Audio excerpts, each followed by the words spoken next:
Malam itu di stasiun Manggarai, suasana terasa jauh lebih mencekam dari biasanya. Deru kereta yang biasanya ramai kini berangsur sepi, dan hanya beberapa orang terlihat menunggu di peron. Angin malam yang dingin menerpa, membawa serta bisikan samar yang entah datang dari mana. Para penumpang yang menunggu terlihat cemas, seolah tahu bahwa malam ini tidak seperti malam-malam sebelumnya. Di sudut peron, seorang pria paruh baya bernama Sandi berdiri dengan resah. Dia baru saja selesai bekerja dan menunggu kereta terakhir menuju rumahnya di pinggiran kota. Namun, entah mengapa perasaan tidak enak menghantui pikirannya. Dari cerita-cerita yang dia dengar, Manggarai memiliki reputasi sebagai stasiun yang angker, terutama saat malam menjelang larut. Jam di dinding stasiun menunjukkan pukul 23.45. Kereta terakhir seharusnya tiba 15 menit lalu, namun belum ada tanda-tanda kedatangan. Sandi melirik ke arah petugas stasiun yang tampak gelisah, sesekali memandang ke arah rel yang kosong, menunggu kereta yang tak kunjung datang. Tiba-tiba, suara gemuruh pelan terdengar dari kejauhan. Rel mulai bergetar, dan sebuah kereta tua muncul dari balik kegelapan. Kereta itu terlihat usang, dengan ket yang mengelupas dan lampu depan yang berkelap-kelip seperti hampir padam. Sandi merasa aneh, karena kereta ini tidak terlihat seperti kereta yang biasa melintas. Namun, kelelahan membuatnya enggan berpikir lebih jauh. Dia menaiki kereta itu tanpa curiga, hanya ingin segera tiba di rumah. Di dalam kereta, suasana terasa berbeda. Kursi-kursinya tua dan berdebu, seolah sudah lama tidak digunakan. Beberapa penumpang duduk diam, menundukkan kepala tanpa mengeluarkan sepatah kata pun. Tidak ada yang berbicara, tidak ada suara obrolan, hanya bunyi gesekan roda kereta yang melintasi rel. Sandi duduk di kursinya, mencoba menenangkan diri, tapi rasa gelisah yang semakin kuat mulai menguasainya. Ia memperhatikan para penumpang lain. Wajah-wajah mereka pucat, kaku, dan tampak tidak berinteraksi satu sama lain. Ia mencoba mengajak salah satu penumpang yang duduk di depannya berbicara, namun orang itu hanya menoleh sedikit dengan tatapan kosong, lalu kembali menunduk. Bulu kuduk Sandi mulai berdiri. Ada sesuatu yang tidak beres di sini. Kereta melaju semakin cepat, tapi anehnya tidak ada pemberhentian. Sandi melihat keluar jendela, tapi yang terlihat hanyalah kegelapan pekat. Tidak ada lampu-lampu kota, tidak ada stasiun lain.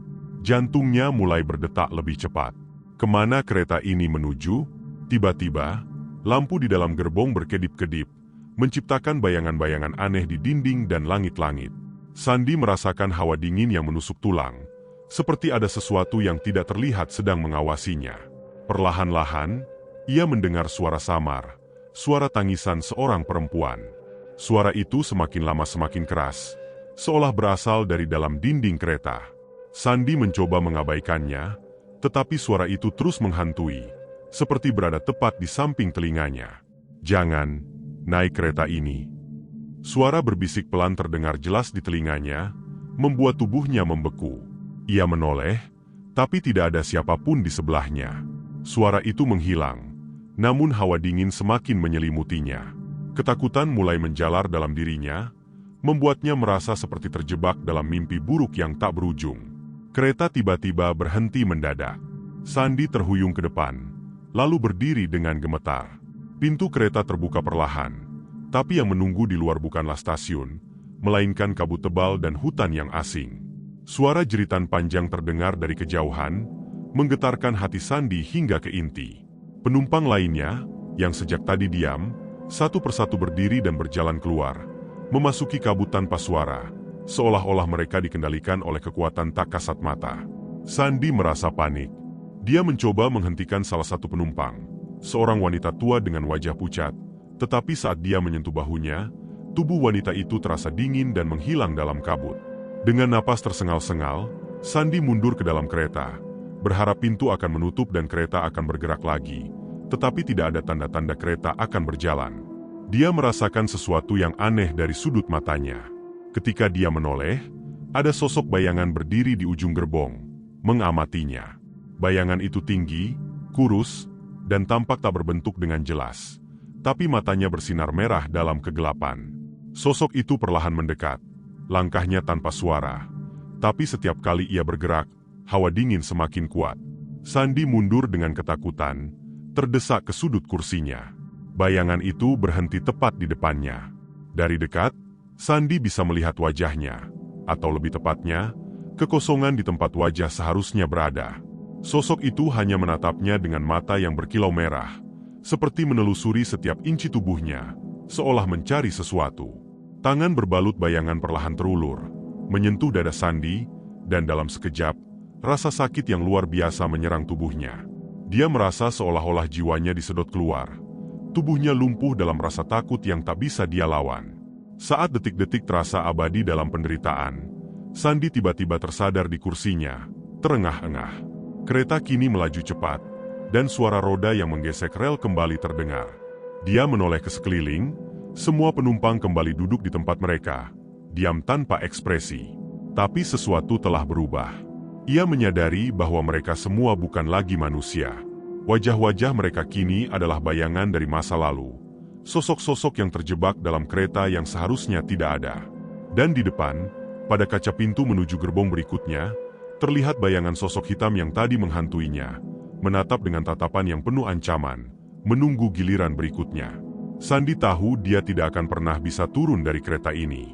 Teror Manggarai telah menangkapnya, seperti banyak jiwa lain yang tidak pernah kembali.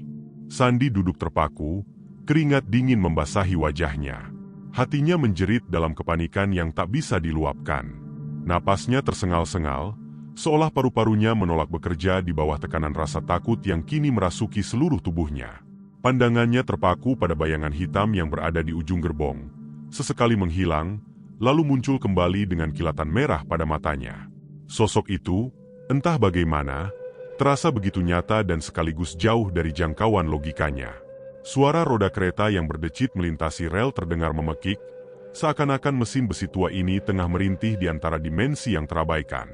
Sandi berusaha keras mengingat bagaimana ia bisa sampai di sini, namun semuanya terasa kabur, seakan-akan ingatannya pun diselimuti kabut tebal yang sama dengan yang menyelimuti luar kereta.